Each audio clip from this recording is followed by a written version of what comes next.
네, 반갑습니다. 울산 테크노파크 과학기술진흥실 이준정입니다. 오늘 저는 울산 리빙맥 네트워크 포럼에 참여해 주신 여러분께 다시 한번 감사 인사를 드리고 지역 연구개발 관리 기관으로서 리빙랩을 어떻게 활성화할 수 있을까 하는 방안에 대해서 같이 고민해 보는 시간을 갖도록 하겠습니다. 과학기술이 중심이 된 지역혁신 방향에 따라서 저희 울산에서 추진하고 있는 리빙랩 네트워크의 현황과 추진 실적들을 보고를 드리고 대표적인 사례인 지역수요 맞춤형 R&D 지원 사업을 소개해드리도록 하겠습니다. 그 가운데서 저희 연구개발관리기관이 어떠한 역할을 해나가면 좋을지 논의해 보도록 하겠습니다. 지역 정책의 기본 방향은 자생적인 혁신 생태계를 조성하는 데 초점이 맞추어져 있습니다. 저희가 또 특별히 또 강조되고 있는 것이 지역 주민의 삶의 질을 고려한 다양하고 좋은 일자리를 추진하는 정책 방향으로 가고 있고요. 그리고 이것은 결국 지역이 주도하는 소프트웨어 중심의 자립적인 성장으로 지속 가능한 지역 착근형 사업을 현재 추진을 하고 있습니다. 과기정통부의 이러한 지역 혁신 기본 방향에 따라서 이제는 지역도 과학기술이라는 슬로건 하에 지역 과학기술을 기반으로 한 성장 주도를 달성해 나가고 있는데요. 여기에는 4가지의 추진 전략이 있습니다. 저희는 그 가운데서 세 번째 전략인 주민 삶의 질 향상에 좀 포커스를 두고 고민을 하고 있습니다. 주민생활 향상이란 주민생활에 밀착한 현안 이슈들을 과학기술을 통해서 해결함으로써 주민생활의 질을 높이는 데 기여할 수 있기를 바라는 마음에서 시작하고 있습니다. 그렇다면 이 지역의 생활 밀착형 R&D 이슈들은 어떤 것이 있을까? 현안들을 발굴해야 할 것이고요. 그러한 R&D를 추진하는 데 있어서 주민들이 직접 참여하고 해결 방안을 같이 모색하고 찾아야 될 필요성이 있다고 봅니다. 그렇다면 울산은 어떠한가? 울산의 시민의 삶은 개선되고 있는가라는 주제로 저희가 2017년부터 울산연구원이라든지 각 대학들 그리고 지역의 혁신기관들이 고민을 하기 시작했습니다. 그러면서 저희가 리빙랩 사업에 주목을 하게 되는데요.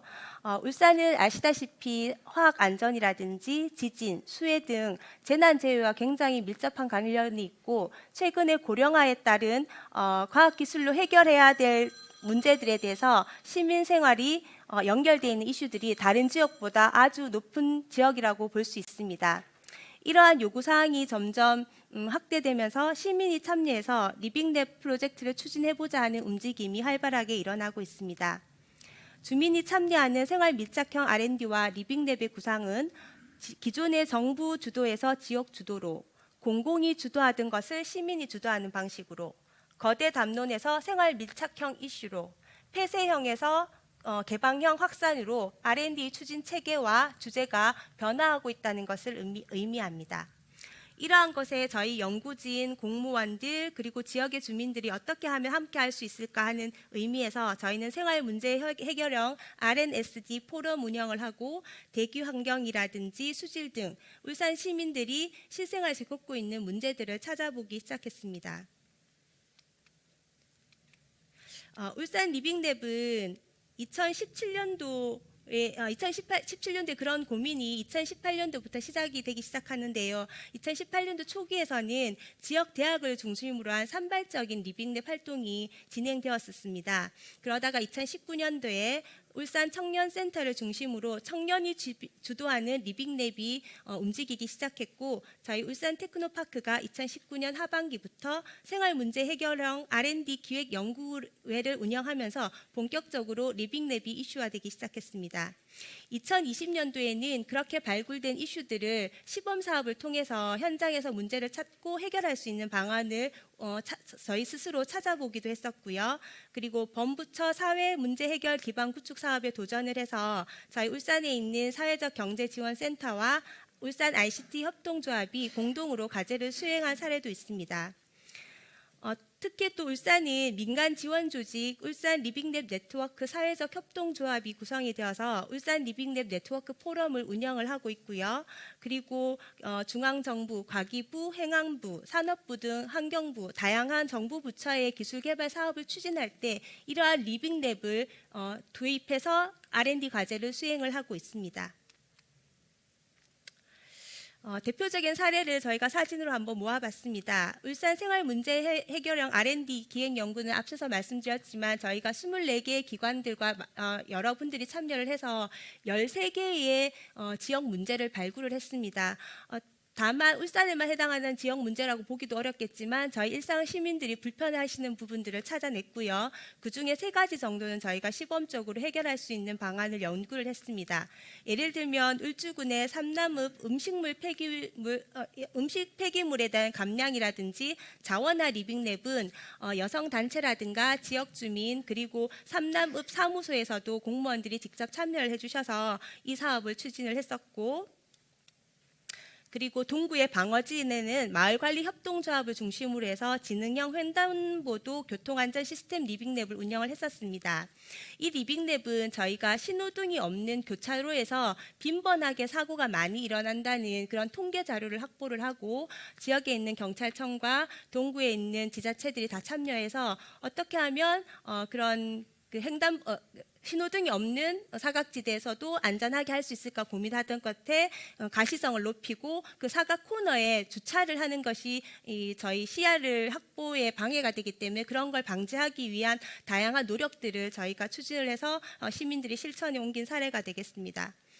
리빙랩 네트워크라고 하면 사실은 저희는 오프라인에서 활발하게 만나는 것만 생각했었는데요. 저희가 사회적 거리두기를 할 수밖에 없는 상황이고 지금도 여러분들과 이제 온라인을 통해서 만나고 있는데 그럼 이 리빙랩을 온라인상에도 옮길 수 있을까 하는 노력으로 저희가 도시재생주민협의회하고 사업을 할 때는 온라인상으로 리빙랩을 한번 운영해 보기도 했었습니다. 그런 효과들을 좀 분석을 해보았었고요. 이처럼 이제 울산은 리빙랩이 도입되는 시기이고 이제 성숙해서 나가야 될 시기가 되겠습니다. 그렇지만 저희는 올해는 이러한 바탕을 중심으로 워킹 그룹을 조직해서 다양한 사회 분야, 산업 분야, 지역 돌봄이라든지 환경 문제라든지 그리고 지역 기업들이 겪는 애로사항이라든지 이런 다양한 분야별로 워킹그룹을 구성해서 운영을 해 나가고자 합니다. 그래서 이런 것들에 대한 인식을 많이 확산되었다는 것이 저희가 좀 긍지를 가지고 있고 그리고 아무래도 시민이 참여해서 문제를 찾고 해결이 되었기 때문에 그런 게 정책적으로 제안이 되거나 도입됐을 때 시민 수용성을 굉장히 높일 수 있을 거라고 기대를 하고 있습니다. 그렇다면 좀 대표적인 사례를 하나 소개해드리고 싶은데요. 저희가 과학기술 기반의 과기정통부 사업입니다만 지역수요 맞춤형 R&D 지원 사업을 3년간 수행을 했었습니다. 지자체와 협력하여 이 사업을 수행을 했었고 저희 테크노파크가 연구개발 기획관리기관으로 참여를 했고 그리고 지역에 있는 대학과 혁신기관들, 기업들이 이 과제를 수행을 했었는데 그 부분에 있어서 저희가 리빙랩이라는 개념을 도입해서 테크노파크에서 리빙랩을 운영을 했습니다. 특히 주관기관인 유니스트와 한국화학연구원, 생산기술연구원 등이 본과제에 참여하고 다양한 기업들이 문제 해결하기 위한 솔루션을 제공을 하게 되는데요. 이때 저희 시민단체들 그리고 전문 경력 인사들이 참여를 해서 연구개발 단계 그리고 실증화 단계, 플랫폼이 만들어진 단계 전체에 대한 리빙랩 운영을 참여한 예시가 되겠습니다. 본 사업은 기획 단계부터 지역의 문제를 지역이 스스로 해결해 보라는 미션이 있었습니다. 그래서 저희가 지역의 사회 인식 조사를 분석해 봤더니 우리 울산 지역에는 많은 고민거리가 있지만 특히 재난안전, 화학 물질을 많이 다루고 있는 산업단지인 만큼 유해화학 물질로 일어나서 발생하는 사고에 대한 시민의 불안감이 굉장히 높다는 것을 파악할 수 있었습니다. 그럼 이 부분을 어떻게 해결할 수 있을까 고민해서 저희가 이제 IoT를 활용해서 센싱을 해서 그 유해 물질로부터 안전한 울산을 구현해보자 하는 플랫폼을 만드는 것으로 본 사업을 기획을 하게 되었고요. 총 3년간 사업이 이루어지면서 1차 연도에는 시민들에게 이러한 거에 대한 인식을 조사하고 저희가 리빙랩에 대한 인식도 한번 조사를 했었습니다. 그리고 2차 연도에는 단순하게 시민뿐만 아니고 산업 현장에 근무하는 근로자들이 굉장히 위험에 노출될 수 있고 말할 수 없는 불안감이 있을 수 있기 때문에 그분들에도 의견을 물어보고 어떤 기술이 개발됐으면 했으면 좋을지, 뭐가 문제인지에 대한 의견을 취합을 했었고요. 그리고 마지막에 플랫폼이 만들어졌을 때 이 사용성에 대해서도 저희가 시민 참여단을 구성해서 의견을 받은 사례가 있습니다. 이 사례는 과기부에서도 높은 점수를 받고 좋은 평가를 받았었고요. 그리고 이러한 과정에서 저희가 이 사업뿐만 아니라 다양한 기술 개발 과제를 도출할 수 있었습니다. 그래서 지역에 있는 혁신기관들과 그 다음 후속되는 사업에도 많은 기획 작업을 이루어졌었고, 특히 이제 과기부 사업의 결과물이지만 산업부하고 연결이 돼서 저희가 산업부의 제조 분야 친환경 관리 인프라 구축 사업에 리빙넷과 같은 개념을 도입하면 굉장히 효과가 있겠다고 제안을 해서 저희 수도권, 호남권, 동남권이 추진하는 사업에 저희 리빙넷과 같은 개념을 전파를 해서 본 사업에 활용을 하고 진행을 하고 있습니다. 이렇게 저희는 울산은 좀 특이하게 연구개발 관리기관 그리고 민간이 주도된 리빙랩이 운영이 되고 있는데요. 그 과학기술정책연구원의 연구 보고서에 보면 추진 주체에 따른 리빙랩의 성격을 구분해 놓으셨습니다. 기업 주도형, 지자체 주도형 다양한 형태의 리빙랩이 운영될 수 있는데, 기업이 주도하게 되면 가장 장점은 비즈니스 모델에 가장 근접한 구조이기 때문에 사업화가 굉장히 용이합니다. 그렇지만 기업이 중심이 되면은 지속 가능성이 좀 떨어진다는 단점이 있고요. 지자체가 주도를 하게 되면 사회 문제 해결형에 초점이 맞추어지게 됩니다. 그리고 혁신 네트워크가 특정 혁신 주체에 편향되지 않기 때문에 리빙랩이 지속적으로 운영될 수 있다는 장점은 있습니다. 그리고 연구기관이 주도하게 되면 기존 기술의 통합과 활용에 초점을 맞추게 되지만 그 탑다운 방식의 R&D가 진행될 수 있다는 단점이 있을 수 있겠습니다. 그리고 사용자가 주도하게 되면은 당연히 혁신 활동 또한 사용자의 관심사인 지역 문제나 생활에 초점이 맞출 수 있겠습니다. 이러한 사용자 주도형의 리빙랩은 기존의 탑다운 방식을 바텀업으로 좀 전환할 수 있는, 문제를 해결할 수 있는 리빙랩의 성격을 가질 수 있다고 하겠습니다. 그래서 저희는 울산은 기업을 배제할 수 없고 산업을 배제할 수 없는 도시입니다. 그렇다면 어떠한 리빙랩이 가장 효과적이고 더 확산될 수 있을까를 고민했을 때 저희는 민간 조직과 저희 연구개발기관 같은 중간 관리 조직이 좀 그 역할을 많이 해줘야 된다고 생각을 합니다. 그리고 지역의 시민이나 단체들의 의견뿐만 아니라 기업들의 애로사항이 있을 수 있기 때문에 그러한 기업의 애로사항들도 발굴해서 그게 즉 저희 지역의 현안 문제가 되겠죠. 생활 문제뿐만 아니라 그 산업 문제, 기술 문제도 저희는 문제가 될 수 있을 거라고 생각합니다. 그러한 문제들을 지역의 연구기관과 대학들이 솔루션을 제시할 수 있게 될 텐데, 이 솔루션은 대단한 원천 기술이라든가 기초 기술이 필요한 그런 예가 아니더라고요. 기존에 있던 적정 기술 그리고 이미 개발된 기술을 실증하고 상용화해서 적용만 할 수 있으면 충분히 문제를 해결할 수 있는 사례를 도출할 수 있을 거라는 걸 저희가 현장에서 발견을 했습니다.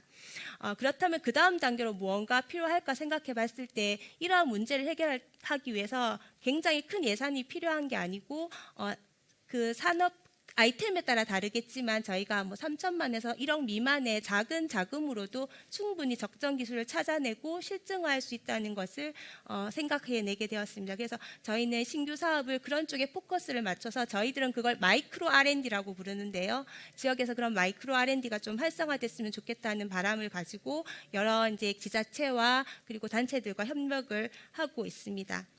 그러한 기술 개발된 것들이 또 리빙랩의 특징은 사회 문제를 해결하고 지역의 문제를 해결하는 것이기 때문에 이게 또 비즈니스 모델과 연결된다면 또 하나의 사업 아이템이 될 수 있습니다. 근데 그 이 사업 아이템은 사회적 경제 조직이나 좀 약자의 그룹들에서 이걸 끌고 나간다면 또 서로 윈윈할 수 있는 전략이 될 수 있지 않을까 그렇게 생각을 하고 있습니다.